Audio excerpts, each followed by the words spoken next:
Fais-le! Hey, tu te parles ta ligne ouverte sur les lignes d'enfants. On t'a titillé avec les fêtes d'enfants. Moi, vous m'accrochez à chaque fois. Tous les matins, je veux appeler. Mais toi, on en fais-tu trop? Oh mon Dieu, écoute. Non, mais c'est que ça devient la folie, là. C'est pas le prix d'un cadeau? Combien tu donnes à ton enfant? Moi, je me souviens, mes enfants sont grands maintenant, mais je me souviens qu'à l'époque, écoute, mais moi, c'était fou, là. C'était quelle mère allait rivaliser de créativité pour vraiment dépasser la fête d'enfants qui avait précédé. Écoute, moi, tu finis par tomber là-dedans parce que tu veux pas que ton enfant te le dit aussi. La dernière fois, on est allé là, ils ont loué une grande salle, il y avait des clowns, il y avait des jeux gonflables. Oui, il y avait comme tout le monde, tu reviens avec des cadeaux mais moi je disais amenez pas de cadeaux pour trop cher non plus, puis c'est surtout que quand tu reçois c'est des cadeaux à 50, 75, 100 piastres. Là, tu as une invitation par 3 semaines, 100 piastres à chaque fois. Mais attends, tu pourrais faire une ligne ouverte, c'est un mariage. Ouf. Moi, j'ai dit à mes filles, il faudrait que vous arrêtiez. Ben, ça repart, là. Ça repart, oui, c'est vrai. Les plus jeunes veulent se marier, là. T'as pas entendu le mouvement, là, que ça revient, là, les valeurs traditionnelles conservatrices? S'il n'y avait pas de réseaux sociaux, est-ce qu'on ferait tout ça? Tu veux dire, c'est les réseaux sociaux. Tu veux mettre des photos de la fête d'enfants. Autant de mariages, autant de fêtes d'enfants. S'il n'y avait pas les réseaux sociaux, est-ce qu'on en ferait autant? Ben moi, je pense que oui, parce que, oui, tu vois, moi, mes filles sont plus grandes maintenant, sont dans la vingtaine, puis je me souviens, quand elles étaient petites, c'était vraiment très, très bon. Il y a peut-être 10-15 ans, il y avait quand même des réseaux sociaux, moins qu'aujourd'hui, mais quand même, tu sais, t'as pas besoin, finalement, de Facebook là, pour te craquer. Là. Ouais, on se craque nous-mêmes. C'est une escalade d'année en année complètement, aussi. Complètement. Bon, rentrée parlementaire à Ottawa, on se demande déjà, le chiffre qui circule tout à coup, là, c'est comme un symbole. Et qui est inquiétant. 100 milliards de déficit. 100 milliards. Est-ce imaginable? Écoute, 100 milliards, c'est comme quasiment 40 milliards de plus que ce qu'on avait dit que ce serait. À l'époque de Justin Trudeau, c'était quelque chose comme 62 milliards. 62 milliards. Puis là, on est rendu. Puis même, hier, j'ai été surprise de voir un dimanche après-midi comme ça. On n'a rien à faire que de regarder le premier ministre du Canada. Je suis allée prendre du soleil un peu quand même, je vous rassure. Mais il disait oui, ça va dépasser sans doute que ce qu'on va atteindre, c'est 100 milliards de dollars. Il a dit ça tout bonnement. Mais tu sais quoi, Mario? Je regardais les sondages. 52 % des Canadiens, ça inclut des Québécois, on est Canadiens, 52 % des gens, donc au moins un Canadien sur deux, dit que c'est pas important. C'est pas d'une inquiétude. On fait confiance à M. Carney. Alors, bon, en même temps, moi, je pense que c'est quand même pelleter bien du trouble par en avant pour les générations qui vont nous suivre, parce qu'à un moment donné, cet argent-là, faut le payer. Regarde, on parle beaucoup de la France en ce moment, du fait qu'il y a un déficit incroyable. Mais c'est parce qu'à un moment donné, quand tu accumules les déficits sur déficit sur déficit, que tu repousses l'échéance de l'équilibre budgétaire, t'as pas besoin d'être super bon en économie pour comprendre ça. C'est juste, à un moment donné... Mais l'image va quand même être spéciale pour Mark Carney de faire des déficits plus gros que Justin Trudeau. Alors qu'il est minoritaire quand même. Mais moi, je pense qu'il... Et banquier. Mais il table... Moi, je pense qu'il table là-dessus. Il doit voir les sondages à l'interne. Tu sais, c'est quoi son opposant? C'est qui? C'est Poilievre? C'est les NPD. Il n'y a plus de parti néo-démocrate. Je veux dire, fait que Poilievre, il y a des croûtes à manger. C'était compliqué. Là, il vient de se faire élire il n'y a pas si longtemps dans une partielle. Il y a toutes ses preuves à faire. Fait que pour le moment... Je veux dire, en même temps, il arrive avec quelque chose de gros. Maison Canada. Moi, j'ai de la misère avec le nom de cette agence-là. Je pense à E.T. à chaque fois. E.T. t'as pas beaucoup de vocabulaire. Oui. Canada, maison, Canada. Je sais pas, il y a quelque chose, il manque de mots, me semble, là-dedans. Ils ont vendu les déterminants.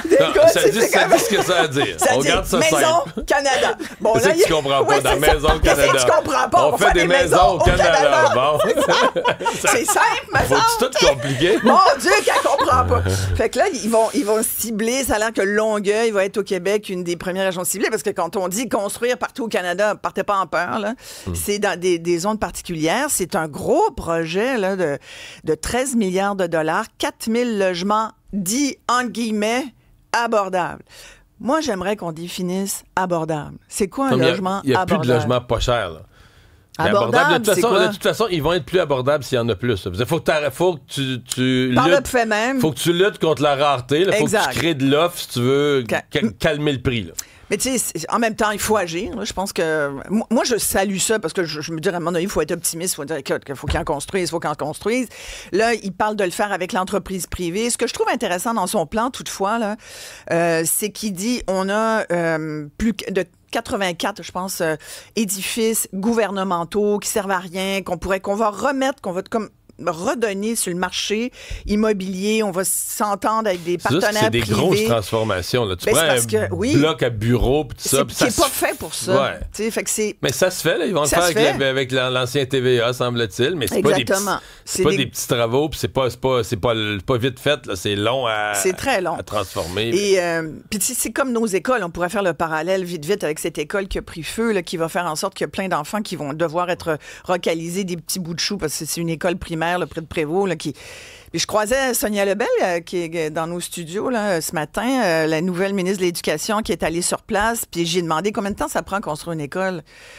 au Québec, Mme Lebel. Puis elle m'a dit 2 ans. J'ai dit, moi j'étais plus comme 5. Puis elle m'a dit, ça dépend à partir de quand on parle le compteur du 2 ans. T'sais, une fois qu'on a le terrain, une fois qu'on a tout. Un incendie, il me semble qu'un an, on devrait mettre les bouchées doubles. J'ai hâte de voir. Ben là, ça va être du modulaire. Comme le projet de Mark Carney, il parle de maisons modulaires. On fait en usine, ni plus ni moins, oui, puis qu'on mais assemble. Qui sont pas non plus, là, j'imagine, ça ressemble à des maisons un peu mobiles, mais... un peu bonne ville, très bonne maison. Oui. Ça peut marcher. Il y avait eu des plans, tu t'en souviens, qui avaient été montrés? Oui, pour en faire des toutes pareilles, là, parce que là, t'économises sur l'architecture puis les plans. On a le temps de parler. Les fraudeurs ont la vie facile, hein? Écoute, je vous ai parlé il n'y a pas longtemps là, des fraudes, des peines Netflix, des sentences bonbons, c'est-à-dire des gens qui sont à la maison avec un bracelet pour éviter qu'ils sortent.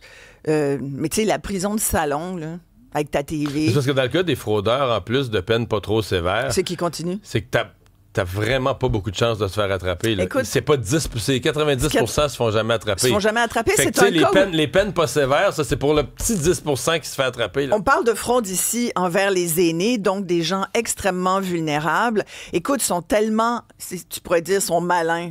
Pas très brillants tant que ça, quand même, mais fallait y penser, tu vas me dire. Mais bon... Ils cherchent des Huguettes, des Roger, des Normands. C'est des prénoms d'une autre époque, moins populaires aujourd'hui. Fait qu'ils se disent, ça, c'est des vieilles personnes faciles à attraper. Et là, ils se font passer pour... Et c'est là où ça devient vraiment crapuleux. C'est qu'ils se font passer pour des postiers. Ils sont habillés en postiers. Ils se font passer pour des policiers. Ils se font passer pour des représentants bancaires de la banque. Évidemment, c'est... Ça, c'est bien à la mode. Tu te fais passer pour un représentant bancaire, puis tu appelles les gens en disant... Vous êtes en train de vous faire frauder, puis moi, je suis votre sauveur. Là. Moi, je vais éviter ça, une extrémiste. Puis là, les gens disent, oh mon Dieu, j'ai été chanceux, j'étais en train de me faire frauder, puis tout ça. Puis là, ils donnent le nez. Les gens disent, il faut que vous me donniez votre carte, puis votre NIP, puis tout ça, pour m'aider. Puis les gens, ils donnent tout ça. Oui, mais c'est ça. Le faux représentant bancaire. La fausse du faux représentant, il faut vraiment le dire. Si vous avez des aînés dans votre entourage, qui que ce soit, parce qu'il y a les aînés, mais il y a tous ceux qui se font attraper aussi comme ça, qui sont pas forcément aînés. C'est terrible, les fraudes. Là. Il y en a des dizaines de milliers, des centaines de milliers de dossiers ouverts par la police qui dit, il y en a tellement qu'à un moment donné, on n'est pas capable d'arriver non plus, puis de les attraper. Souvent, les fraudeurs sont des hackers aussi. Alors, ce qu'il faut dire à tout le monde, c'est on ne donne jamais son NIP, même sous la torture. Là. Donnez pas votre NIP, c'est-tu simple? Puis ayez un mot de code familial. Nous, on en a un dans la famille. Puis, puis comme ça, c'est quoi ces mots de code? Si tu l'as pas, tu raccroches, t'auras pas mon NIP. Tu sais, t'auras certainement pas ma carte.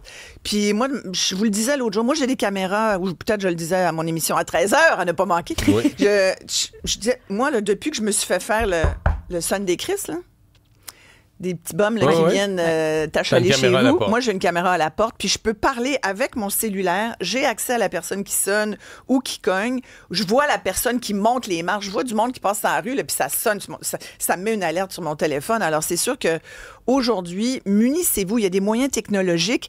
Ça serait dommage que ça soit que les fraudeurs qui y aient accès. Ça serait bien que nous aussi, on se prévale de ça, parce que si on trouve qu'il y en a beaucoup maintenant, là, je vous annonce, ça va être pire demain. Isabelle, merci. À tout à l'heure. On t'écoute.